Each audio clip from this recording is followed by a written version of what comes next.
এমন হইতেই পারে যে তুমি 9-10 একটা ফিজিক্সের কনসেপ্ট পড়ছো, সেটা এইচএসসি তে হয়তো এভাবে ছিল না, সেটা পরীক্ষায় দিতেই পারে, তুমি তখন কোনো কমপ্লেন করতে পারবে না, বিকজ একটা এইচএসসি স্টুডেন্ট অবশ্যই 9-10 পড়াও পড়ে আসছে।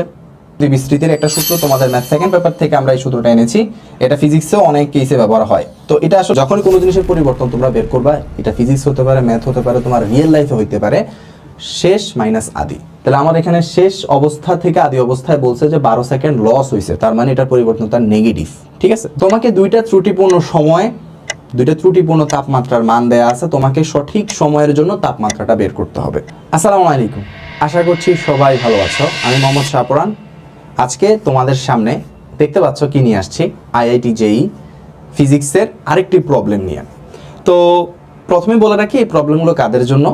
যারা প্রিভিয়াসলি তোমাদের ফিজিক্সের সকল পড়া শেষ করে আসছো, তোমাদের সিলেবাস কমপ্লিটলি শেষ, এখন তোমরা একটু সময় নিয়ে একটু অ্যাডভান্স প্রবলেম সলভ করতে চাও, যাতে করে অ্যাডমিশন টেস্ট হোক অথবা যে কোনো অলিম্পিয়াড হোক বা কোনো কম্পিটিটিভ ফিজিক্স এক্সামে তোমরা যাতে ভালো করতে পারো, তাদের জন্য আমার এই প্রচেষ্টা।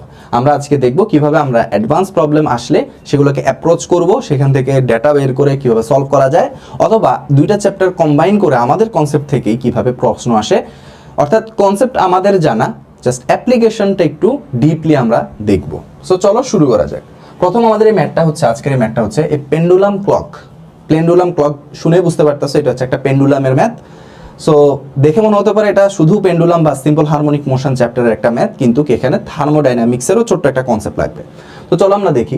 এ pendulum clock loses 12 seconds a day, অর্থাৎ একটা পেন্ডুলাম ক্লক দিনে 12 সেকেন্ড সময় হারায় if the temperature is 40 degree centigrade, দিনের তাপমাত্রা যদি 40 ডিগ্রি সেন্টিগ্রেড হয়, and gains 4 second a day, আর দিনে 4 সেকেন্ড সময় তার বৃদ্ধি পায় যদি টেম্পারেচার ইজ 20 ডিগ্রি সেন্টিগ্রেড, তাপমাত্রা যদি 20 ডিগ্রি সেন্টিগ্রেড হয়, the temperature at which the clock will show the correct time। তোমাকে দুইটা ত্রুটিপূর্ণ সময়, দুইটা ত্রুটিপূর্ণ তাপমাত্রার মান দেয়া আছে, তোমাকে সঠিক সময়ের জন্য তাপমাত্রাটা বের করতে হবে পেন্ডুলাম ক্লকের জন্য। তো চলো আমরা জিনিসটা একটু দেখি। প্রথমে আমরা জানি যে পেন্ডুলামের পর্যায়কালের সূত্রটা কি। পেন্ডুলামের পর্যায়কালের সূত্র হচ্ছে T is equals to 2 pi root over L by G। T is equals to 2 pi root over L by G।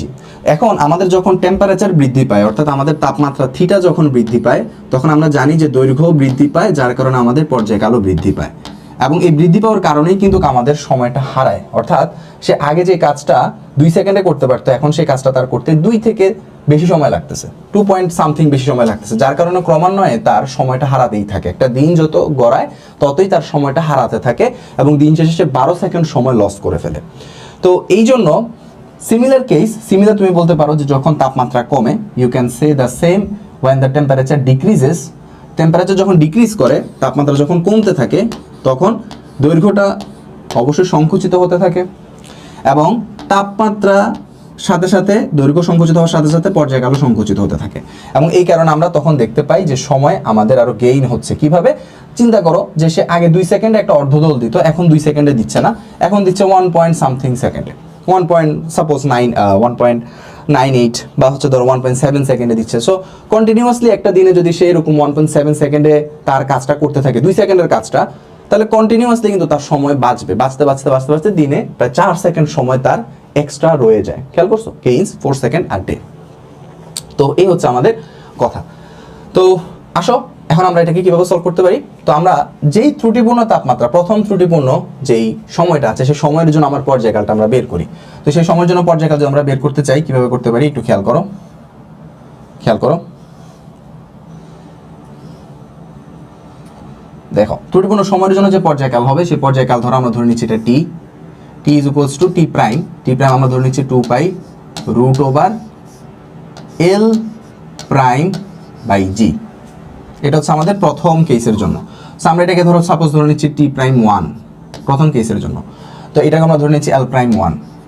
তো এখান থেকে আমরা আবার একটা জিনিস একটু জানি আমরা, সেটা হচ্ছে যে L prime 1 is equals to আমরা এভাবে লিখতে পারি L naught plus L naught into alpha into del theta। এই সূত্রটা আমরা এসএসসিতে পড়ে আসছি, যে কোনো একটা প্রসারিত বস্তুর, চিন্তা করো যে এটা হচ্ছে একটা বস্তু, একটা সিলিন্ডার চিন্তা করো, যেটার দৈর্ঘ্য হচ্ছে, আদি দৈর্ঘ্য হচ্ছে L নট, আদি দৈর্ঘ্য হচ্ছে L নট। তুমি এটার মধ্যে তাপমাত্রা চেঞ্জ করছো, তাপ দেওয়ার মাধ্যমে তার তাপমাত্রা চেঞ্জ করছো ডেল থিটা, এবং তার দৈর্ঘ্য প্রসারণ সহগ যদি আলফা হয়, তখন তার পরিবর্তিত দৈর্ঘ্য এল প্রাইম কি হবে? L not plus L not alpha into del theta. এটা সবাই জানো, এটা তোমাদের 9-10-এ পড়া একটা কনসেপ্ট। এটা তোমাদের 9-10-এ পড়া একটা কনসেপ্ট। এখান থেকে আমরা ম্যাথটা এখন একটু সলভ করছি। তো এই জায়গায় আমি বলছিলাম যে আমাদের থার্মোডাইনামিক্সের ছোট্ট একটা কনসেপ্ট লাগবে, যেহেতু তাপমাত্রা বৃদ্ধি পাওয়ার সাথে সাথে বা তাপমাত্রা কমার সাথে সাথে দৈর্ঘ্যের পরিবর্তন হচ্ছে। তার মানে এই ছোট্ট একটা জিনিস আমাদের এখানে অ্যাপ্লাই করাই লাগবে। এখন খেয়াল করো, যদি আমরা এখন এটা এখানে অ্যাপ্লাই করি, তাহলে দেখো টি প্রাইম, দাঁড়াও, T1 প্রাইম, এটাকে আমরা এখন কিভাবে লিখতে পারি? T1 prime is equals two লিখতে পারি 2 পাই রুট ওভার এল প্রাইমের পরিবর্তে আমরা যদি এলটাকে কমন নিয়ে নিই বাইরে, তাহলে L not into 1 plus alpha del theta by হচ্ছে কি জি।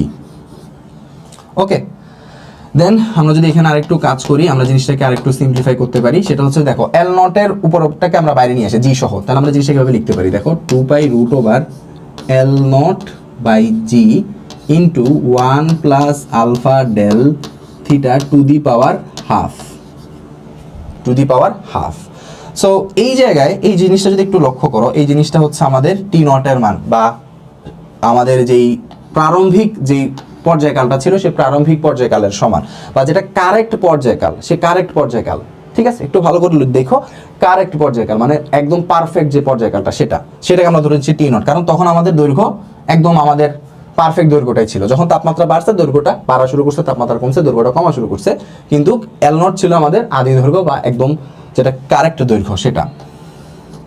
তাহলে এখান থেকে আমরা লিখতে পারি T1 prime is equals to T not 1 plus alpha del theta to the power half. Done. এখন আসি, এই জায়গায় আমাদের আরেকটু কাজ করতে হবে, সেটা হচ্ছে খেয়াল করো, আমাদের এই যে জিনিসটা আছে, এই জিনিসটাকে আমরা একটু রিপ্লেস করব। কিভাবে রিপ্লেস করব? আমরা দ্বিপদী বিস্তৃতির একটা সূত্র জানি। দ্বিপদী বিস্তৃতির সূত্র থেকে আমরা এই জিনিসটা লিখতে পারি যে 1 plus x two the power half. এখানে যদি আমার এক্স এর ভ্যালুটা খুবই ছোট হয়, very much important to be noted, যদি আমার এক্স এর ভ্যালুটা লেস দেন 1 হয়, তখন আমরা এই জিনিসটাকে ডিরেক্টলি একটা লাইন লিখতে পারি, বা এটাকে আমরা অ্যাপ্রক্সিমেট করতে পারি। সেটা কি 1 প্লাস হাফ এক্স। এখন এই সূত্রটা আমরা কোত্থেকে আনছি? এটা দ্বিপদী বিস্তৃতির একটা সূত্র, তোমাদের ম্যাথ সেকেন্ড পেপার থেকে আমরা এই সূত্রটা এনেছি।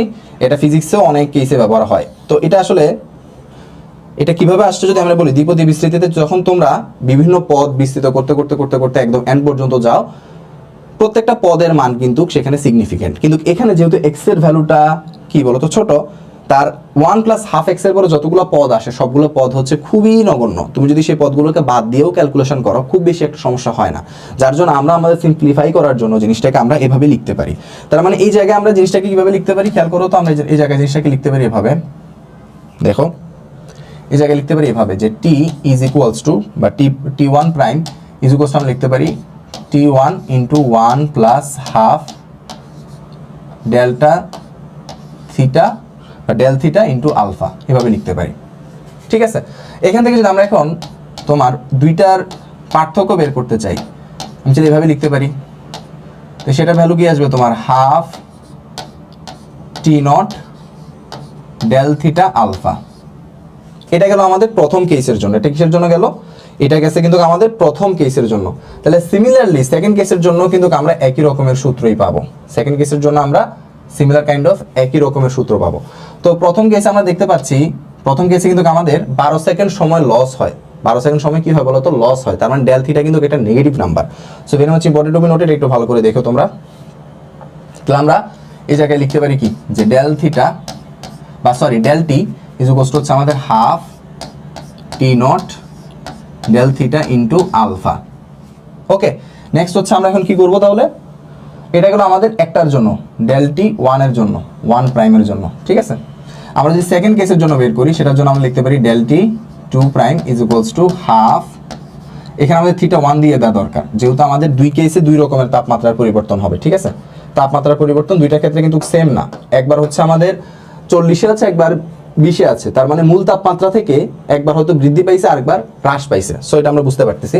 তাহলে দুইটা তাপমাত্রার পরিবর্তন আমাদের আলাদা করে দেখাইতে হবে। ইনটু আলফা, ডান। ওকে, তাহলে এখন আমরা দুইটাকে যদি ভাগ করে দেই তাহলে তো হয়ে গেল। দুইটাকে যদি ভাগ করি তাহলে খেয়াল করো, আমাদের এটা হচ্ছে ইকুয়েশন 1, এটা হচ্ছে আমাদের ইকুয়েশন 2। তাহলে দুটি ইকুয়েশন যদি আমরা ভাগ করে দিই তাহলে কি আসে দেখো, del T1 prime del T2 prime, ভাগ করলে দেখো হাফ হাফ আমাদের চলে যাবে, T0 T0 চলে যাবে, আলফা আলফা চলে যাবে। তাহলে থাকতেছে কি শুধু del theta 1 by del theta 2। Okay, এখন দেখো প্রথম কেসে আমাদের কতটুকু সময় হ্রাস পাইছিল, 12 সেকেন্ড। ঠিক আছে, সময় কতটুকু হ্রাস পাইছে, 12 সেকেন্ড। তো আমরা এখানে লিখবো -12। সেকেন্ড কেসে আমাদের সময় বৃদ্ধি পাইছে, তার মানে +4 is equal to del theta 1। First কেসে চিন্তা করো, আমাদের তাপমাত্রা কিন্তু বৃদ্ধি পাইছে, অর্থাৎ মূল তাপমাত্রা থেকে তাপমাত্রা বৃদ্ধি পাইছে। তার মানে তাপমাত্রার পার্থক্যটা কি হবে, আমাদের থিটা, বা যেহেতু আমরা এখানে চিহ্ন সহ বসাচ্ছি তাহলে আমরা এখানে কি বসাবো, আমরা এখানে তাপমাত্রার পরিবর্তন মানে 40 মাইনাস থিটা। ওকে, আর এখানে আমরা কি বসাবো, এখানে আমরা বসাবো কত, এখানে আমাদের 20 আছে, তাহলে 20 মাইনাস থিটা, 20 মাইনাস থিটা। এবং এটাকে যদি আমরা ক্যালকুলেট করি, আমরা যদি এটাকে ক্যালকুলেট করি দেখো, কারণ আমাদের থিটা তো হচ্ছে মূল তাপমাত্রা, তাই না, মানে যেটা আমাদের কারেক্ট টেম্পারেচার, সেই কারেক্ট টেম্পারেচারটা হচ্ছে আমাদের থিটা। তাহলে 20 মাইনাস থিটা, শিফট সলভ 1, 20 তারপর হচ্ছে 40, তাই না, 12। আচ্ছা,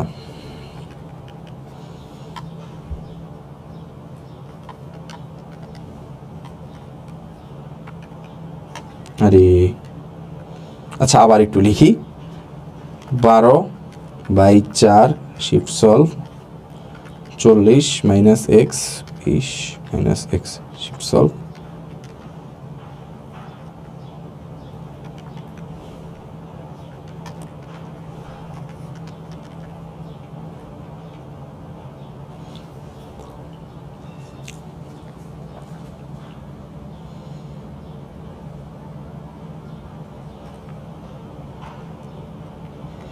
আচ্ছা ওয়েট, আমরা হচ্ছে যে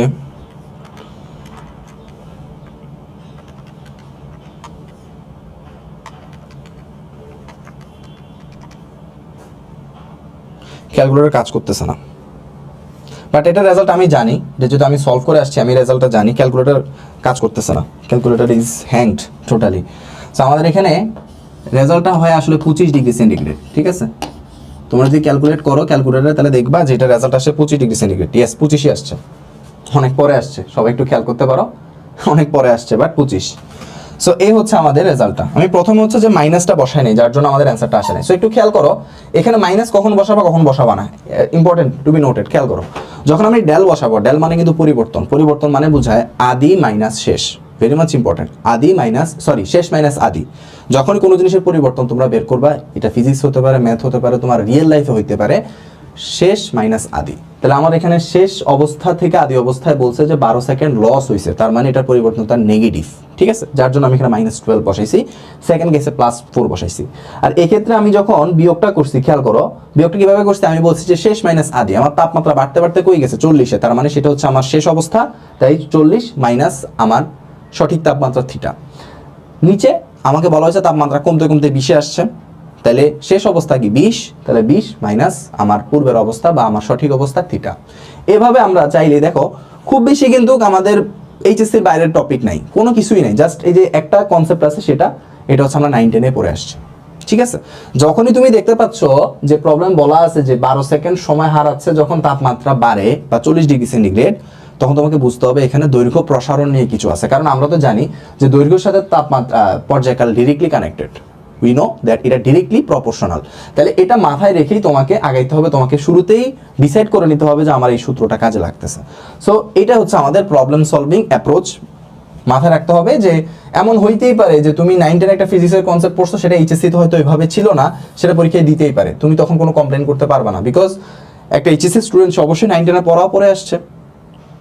প্লবতার ম্যাথ, তোমরা যদি বুয়েটের 22 ব্যাচের একটা কোশ্চেন দেখো, দেখবা সেখানে পর্যায়কালের জন্য প্রবতার প্রয়োজন ছিল, সিম্পল হারমোনিক মোশনে আসা একটা প্রবলেম। তাহলে তুমি বলো আমাকে এইচএসসি ফিজিক্সের কোথাও প্লবতা নিয়ে কোনো কথাই বলা নাই, কাইন্ড অফ আর্কিমিডিসের সূত্রটা কোথাও নাই বলা যায়, 9-10-এ পড়ে আসছো। তাহলে একটা স্টুডেন্ট সে যদি পরীক্ষার হলে প্রবলেম দেখার পরে কমপ্লেন করে যে স্যার এটা তো এইচএসসি ফিজিক্স বইতে ছিল না, এটা কি ভ্যালিড হবে কখনো? বলো হবে না। So try to understand the context, যে আমার এইচএসসি ফিজিক্সের পাশাপাশি 9-10-এর ফিজিক্সের কিছু কনসেপ্ট আমার অ্যাডভান্স প্রবলেমে লাগতে পারে। ইন দ্যাট পার্সপেক্টিভ আমাদের ওইটাও মাথায় রাখতে হবে। সো এই হচ্ছে আমাদের এই প্রবলেমটা। ফিউচার আরও অনেক এরকম অ্যাডভান্স প্রবলেম নিয়ে তোমাদের সাথে আবার দেখা হচ্ছে। সেই পর্যন্ত সবাই ভালো থেকো। সেলেস্টিয়া ফিজিক্স বাই পরাণে সবাই প্লিজ সাবস্ক্রাইব করে রেখো।